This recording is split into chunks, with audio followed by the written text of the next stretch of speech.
Ya, kalau ditanya magang di KPID itu seperti apa, ini saya kasih penjelasan dulu ya. KPID adalah Komisi Penyiaran Indonesia Daerah.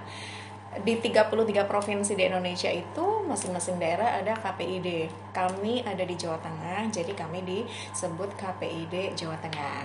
Nah, gimana magang di KPID gitu kan ya pertanyaannya. Jadi magang di KPID itu kami membuka kesempatan untuk para mahasiswa atau LSM atau organisasi lain gitu ya untuk lebih banyak mengetahui KPID itu seperti apa, cara bekerjanya bagaimana dan lain-lain. Nah, di bidangnya apa aja kita ada banyak ya.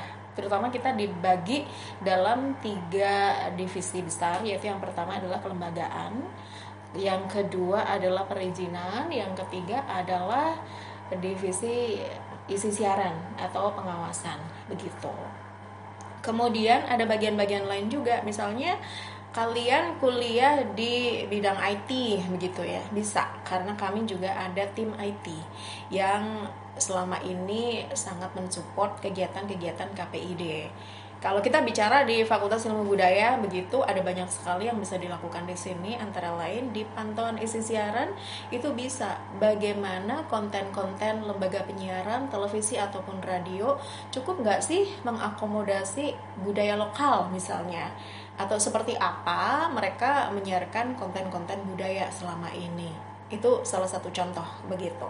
Kemudian yang lain tentang penggunaan bahasa misalnya begitu ya, apakah selama ini lembaga penyiaran kita terlalu Jakarta sentris gitu, atau lebih banyak menggunakan bahasa Jawa karena kita ada di Jawa Tengah begitu ya, atau sangat kurang memakai bahasa-bahasa lokal. Itu juga bisa menjadi objek pantauan untuk teman-teman latihan magang di sini. Kemudian yang lain, misalnya tertarik di bidang administrasi begitu ya, nanti di sini juga diajarin bagaimana berkegiatan, kemudian bagaimana membuat rencana-rencana kegiatan itu dari awal, membuat surat untuk kerjasama dengan lembaga-lembaga lain dan sebagainya. Kemudian apalagi event, misalnya event organizer, bagaimana kita bisa mengorganizer event.